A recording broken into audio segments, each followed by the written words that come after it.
Sebelum aku menjelaskan ruangan 5, kamu harus mengerti sesuatu. Aku bukanlah pecandu narkoba. Aku tidak punya catatan penyalahgunaan narkoba atau gangguan jiwa jenis apapun, kecuali halusinasi saat aku masih kecil yang pernah aku jelaskan. Dan itu pun hanya terjadi saat aku sangat lelah atau baru bangun.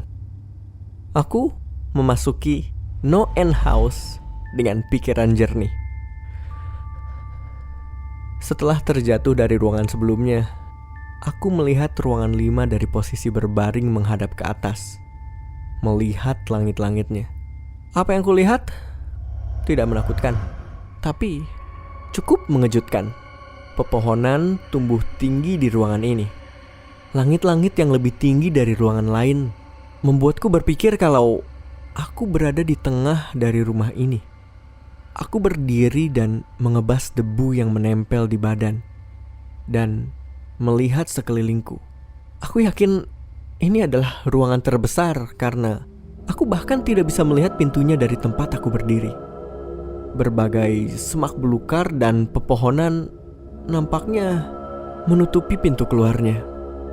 Tadinya aku berpikir ruangannya akan semakin menyeramkan.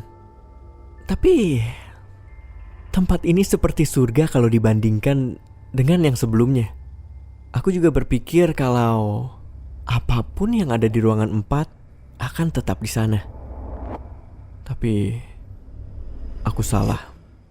Semakin dalam aku menyusuri ruangan ini, aku mulai mendengar suara yang kau dengar saat berada di hutan.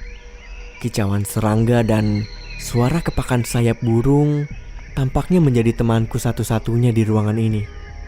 Dan itu adalah hal yang terus menggangguku. Aku mendengar suara serangga dan binatang lainnya, tapi aku tidak melihat mereka. Aku mulai bertanya-tanya, seberapa besar sebetulnya rumah ini? Dari luar, saat aku mendekatinya, nampak seperti rumah biasa. Memang termasuk jenis rumah yang besar, tapi hutan yang ada di dalamnya yang hampir seluas hutan asli. Kanopinya menghalangi pandanganku ke langit-langit, tapi aku yakin pasti ada batasnya. Setinggi apapun plafon rumah ini, aku juga tidak bisa menemukan satupun dinding di sini. Satu-satunya tanda kalau aku masih ada di dalam adalah lantai yang masih sama seperti ruangan lainnya. Lantai bercorak kayu yang gelap. Aku terus berjalan sambil berharap menemukan pintu keluar di balik pohon yang ada di depanku. Setelah beberapa saat, aku merasa ada nyamuk yang hinggap di lenganku. Aku mengusirnya dan terus berjalan. Tidak lama kemudian, aku merasa ada 10 nyamuk lagi yang hinggap di kulitku di area yang berbeda. Aku merasakan mereka merayap naik turun di sekujur lengan dan kaki. Dan beberapa hinggap juga di wajah. Aku mengayunkan tanganku seperti orang gila untuk mengusir mereka. Tapi aku merasa mereka masih saja merayap di tubuhku. Tapi lebih seperti merengek sebetulnya. Tidak terlihat satu serangga pun yang hinggap. Tapi aku bisa merasakannya. Aku bisa mendengar mereka terbang di depan wajah dan menyengat kulitku, tapi aku tidak bisa melihat mereka. Aku terjatuh dan mulai berguling-guling. Aku putus asa. Aku benci serangga, khususnya yang tidak bisa aku lihat atau aku sentuh. Tapi serangga-serangga ini bisa menyentuhku dan mereka ada di mana-mana. Aku mulai merangkak. Aku tidak tahu kemana. Pintu masuknya sama sekali tidak terlihat dan aku masih belum bisa menemukan pintu keluarnya. Jadi aku hanya merangkak saja. Serangga-serangga hantu itu masih menggeliat di kulit. Setelah mungkin berjam-jam, aku menemukan pintu itu. Aku menggapai pohon terdekat dan menarik diriku untuk berdiri sambil memukuli lengan dan kakiku untuk mengusir serangga-serangga ini. Seperti yang bisa kalian tebak, tidak ada gunanya. Aku masih merasakan mereka.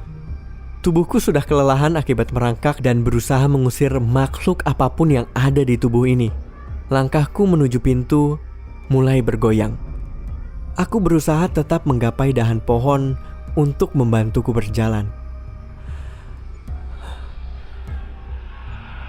Aku bisa mendengarnya saat aku beranjak hanya beberapa meter saja.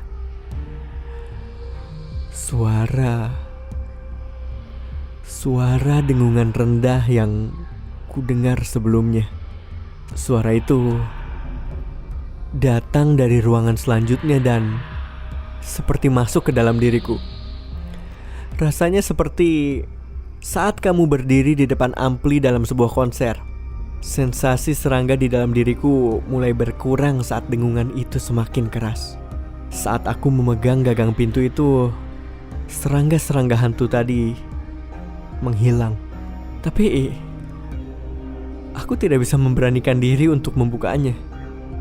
Aku tahu kalau aku lepaskan pegangan ini, serangga tadi akan kembali dan tidak mungkin aku bisa kembali ke ruangan 4. Aku hanya berdiri dengan kepalaku menempel ke pintu dengan tanda angka 6 dan tanganku gemetaran. Dengungan tadi semakin kencang sampai aku tidak bisa mendengar diriku sendiri. Satu-satunya yang bisa kulakukan adalah bergerak maju. Ruangan 6 adalah ruangan selanjutnya. Dan neraka sudah menanti.